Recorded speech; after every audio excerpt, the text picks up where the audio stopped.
दोनों समस्त दोनों पद प्रधान होते हैं। बहुब्रीहि समास में दोनों पद प्रधान होते हैं। या दोनों में से कोई भी एक पद प्रधान हो सकता है, चाहे पूर्व पद चाहे उत्तर पद, है ना? हाँ, और दोनों पद भी प्रधान हो सकते हैं। इसकी परिभाषा यही बहुब्रीहि समास की है। अब जैसे मान लीजिए हमारा है महात्मा, क्या है? महात्मा। तो महान है आत्मा जिसकी वह, है ना? ऐसे कर सकते हैं कि जिसकी आत्मा महान हो वह व्यक्ति क्या कहलाएगा? महात्मा। है ना? तो आत्मा तो सबके अंदर विद्यमान है कि नहीं है? लेकिन अगर किसी की अच्छी आत्मा है, ज्यादा अच्छा महान व्यक्ति है जो उसके बारे में बताया जा रहा है, इसका मतलब किसी विशेष व्यक्ति की ओर इंगित किया जा रहा है ना? किसी विशेष व्यक्ति की ओर इंगित जब किया जाता है, इशारा किया जाता है कि महात्मा, वो पुरुष महात्मा है ना? ये महात्मा गांधी जो थे महान पुरुष थे। तो जिसकी आत्मा महान हो वो क्या होगा? महात्मा। मतलब बहुब्रीहि समास का प्रयोग किया गया है। महाबाहु। अब बाहु माने क्या होता है? भुजाएं। भुजाएं सबके पास है, लेकिन अगर जिसकी महान भुजाएं हैं, है ना, जिसकी बाहु महान होगा तो कौन सा समास होगा? बहुब्रीहि समास। बहुब्रीहि समास। त्रिनेत्र, नेत्र सबके होते हैं दो, है ना? लेकिन अगर 3 नेत्र हैं तो जिसके 3 नेत्र हो वह कौन है? अर्थात शंकर भगवान, है ना? ऐसे ही दशानन। आनन माने मुख, आनन माने मुख। मुख। जिसके 10 आनन है, जिसके 10 मुख हैं। कौन हो गया? रावण। रावण। जिसके 10 आनन हो वह अर्थात रावण। ऐसे ही पीताम्बरा, जिसका पीला वस्त्र हो है ना?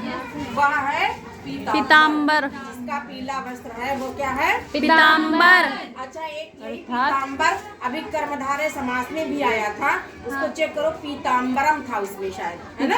पीताम्बरम ही लिखा है मैम। पीताम्बरम, है ना? तो कर्मधारय समास में पीताम्बरम का प्रयोग होगा। ये बात ध्यान से सुनना, है ना? पीतम अम्बरम मतलब पीला अंबर। लेकिन अगर जब बहुब्रीहि समास में आएगा तो उसमें लिखा होगा पीताम्बरा। पीताम्बरा। ये विशेषता है पहचानने की। कर्मधारय समास में मां लगेगा, पीताम्बरम होगा, है ना? पीतम अम्बरम, ठीक, पीला अंबर। लेकिन यहाँ है पीताम्बरा, पीला वस्त्र। जिसका पीला वस्त्र है ना? वो अर्थात भगवान विष्णु या कृष्ण, है ना? इसी के बारे में भी कह सकते हैं। जब किसी विशेष व्यक्ति की ओर इंगित करता है वो कौन सा समास होगा? बहुविग्रही समास। और जब विशेष और विशेषण, विशेषण और विशेष का प्रयोग होगा वो कर्मधारय समास। व्यक्ति की जब विशेषता बताता है वो कर्मधारय समास कहलाता है, ठीक? जब किसी विशेष व्यक्ति की ओर इंगित करे तो बहुब्रीहि समास का प्रयोग होता है, ठीक? इसी प्रकार से बहुत सारे ऐसे हैं, जैसे मान लीजिए श्वेतांबर, है ना? सफेद है वस्त्र। सफेद वस्त्र, श्वेत माने सफेद। वह व्यक्ति कौन हो गया? सरस्वती माता। करने वाली कौन है? माता सरस्वती। शारदे हैं, ठीक? चक्रपाणी, चक्र है हाथ में जिसके, पाणी माने हाथ, पाणी माने हाथ। तो चक्र है जिसके हाथ में वह कृष्ण जी, कृष्ण भगवान, विष्णु भगवान या कृष्ण जी भी कह सकते हैं। चंद्रशेखर, चंद्र है शिखर पर जिसके वह अर्थात शंकर जी। चंद्र चंद्रमा, है ना? शिखर मतलब चोटी पर, किसके विद्यमान है? शंकर भगवान के। शंकर जी की चोटी पर विद्यमान है कौन? चंद्रमा। तो चंद्रशेखरा है तो चंद्रशेखरे मतलब अर्थात शंकर जी। चंद्र है शिखर पर जिसके, है ना? उसी प्रकार से लंबोदरा, उदर माने होता पेट, उदर माने पेट। तो लंबा है उदर जिसका वह अर्थात गणेश भगवान। लंबम उदरम यस्य सा, लंबा है उदर जिसका वह, है ना? कौन है? गणेश जी। गणेश जी। वैसे ही नीलकंठ है, नीलम कंठम यस्य सा, नीला है कंठ जिसका शंकर जी। शंकर जी। शंकर जी। वीणा पाणी, वीणा है जिसके हाथ में वह कौन है? सरस्वती माता। सरस्वती। ये आपका हो गया बहुब्रीहि समास। बहुब्रीहि समास के आगे जो है उसमें मतलब गिनतियाँ आती हैं। क्या आती हैं? गिनतियाँ आएंगी द्विग समास में। द्विग समास में क्या आती हैं? गिनतियाँ। जैसे मान लीजिए चौराहा, 4 राहों का समूह, है ना? जब ग्रुप बन जाए, समूह का मतलब ग्रुप, है ना? तो वहाँ पर कौन सा होगा? द्विग समास। द्विग समास। गिनतियाँ आए है ना, जैसे चमन्नी चमन्नी, है ना, हाँ। अठन्नी, दुवन्नी, इकन्नी, है ना, ऐसे शब्द जब आते हैं वहाँ पर द्विगु समास द्विगु का समास प्रयोग होता है। है ना, या 8 आना, 4 आना, पंचवटी, 5 आना।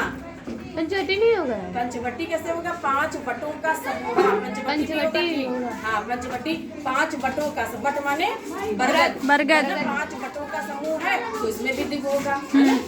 लेकिन अब जैसे कहते हो दशानन में, लेकिन दशानन में नहीं होगा क्योंकि वो किसी विशेष व्यक्ति की ओर इंगित कर रहा है ना, इसलिए जब कोई विशेष व्यक्ति की ओर इंगित होगा तो वहाँ बहुब्रीहि बहुब्रीहि समास है होगा। ना। और जहाँ गिनती बताएगी वहाँ हाँ, द्विगु समास। जैसे मान लीजिए कह दिया जाए कौन, पंचानन, पंचानन, है ना, 5 है आनंद, जिसके वह तो किसमें आएगा? द्विगु में आएगा कि बहुब्रीहि में आ जाएगा? द्विगु में। है 5 है आनंद, जिसके वह किसी विशेष व्यक्ति बहुविग्रीह में आएगा, बहुविग्रीह समास। है ना। सब चीजें गिनतियों में ही नहीं आएंगी, ये बात ध्यान रखना।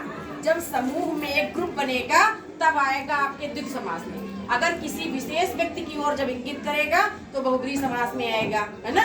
जैसे खडानन, खडानन मतलब जिसके 6 मुख हैं वह अर्थात कार्तिकेय जी, तो बहुब्रीहि समास में आएगा। किस समास में? बहुविग्रीह समास। पंचानन, दशानन, है ना, खडानन, है ना, हाँ। ये आएंगे बहुविग्रीह समास में। जो किसी विशेष व्यक्ति की ओर जब इंगित करेगा तब बहुब्रीहि समास, है ना। और जब समूह बनेगा जैसे चमन्नी, अठन्नी, है ना, चौराहा, पंचवटी, तिराहा, है, 3 राहों का समूह, 2 राहों का समूह, 4 राहों का समूह, है, ऐसे शब्द जब प्रयोग होंगे तब आपके द्विगु समास द्विगु में समास। आएंगे। आ गया समझ में? उसी प्रकार से द्वंद्व, द्वंद्व में जब 2 लोग बराबर के होंगे, है ना, 2 लोग जब बराबर के होंगे वहाँ द्वंद्व समास होता है। जैसे माता पिता, पिता, है ना, माता च पिता च, माता और पिता, है ना, भाई, ऐसे भाई बंधु, भाई बंधु, भाई और बहन, बंधु, है ना। 2 लोग आ गए, दाल रोटी, दाल और रोटी, दाल चावल, दाल और चावल, कौन सा हो गया? द्वंद्व समास, द्वंद्व समास।